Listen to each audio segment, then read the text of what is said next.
Кадырман халкым, урматтуу мекендештер,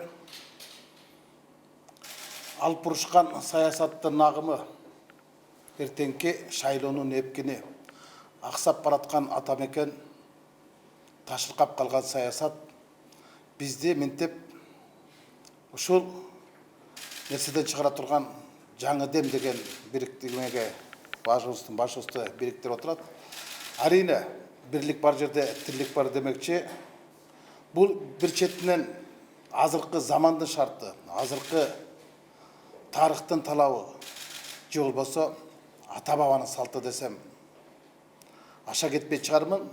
Дегеним, бул биздин биригүү, бул кайсы бир саясатчылардын уюму эмес, бул кайсы бир саясатчылардын уюгу эмес. Менин жеке түшүнүгүмдө бунун аталышы балким альянс болобу, коалиция дейби, ассоциация дейби. Бул менин жеке түшүнүгүмдө бул бирдей көз караштагы адамдардын биримдиги, бирдей тилектеги адамдардын тилектештиги жана бирдей максаттагы адамдардын ынтымагы деп билем. Биримдик деген эмне? Биримдик деген өзү эки нерседен турат. Механикалык биримдик жана идеологиялык биримдик. Биздин биримдик бул идеологиялык биримдик. Анткени биздин бүгүнкү саясат болгон көз карашыбыз бир. Эртеңки мамлекеттин келечегине болгон максатыбыз бир жана элибиздин эртеңкиси болгон тилегибиз бир. Ошол негизде биз биригип отурабыз деп мен ишенип турам. Жакшы сөз жарым ырыс дейт. Жакшы тилек жарым ырыс дейт. Ал эми ишке сал толук ырыс дейт. Жакшы тилек, жакшы каалоо бул ар дайым кандай гана адам болбосун дем берет.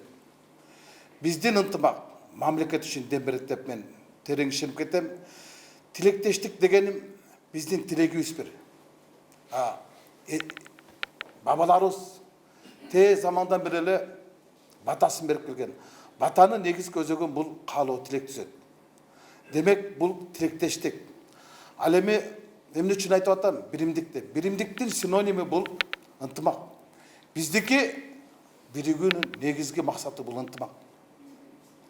Ырыс бар жерде ынтымак бар жерде ырыс бар деп бекеринен айтпайт.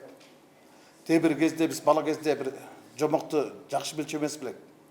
Абушка ар бир баласына бирден чырпыкты берип сындырса баардыгы бир кырата сындырат. Ал эми баардыгын боолап туруп бергенде эч ким сындыра албайт. Бул ынтымактын күчү. Андыктан мен биздин бүгүнкү биригүүнү же болбосо тилектештердин түзүлгөн биримдикти бул кыргыздын ынтымагы деп. Биз ынтымак үчүн биригип атабыз.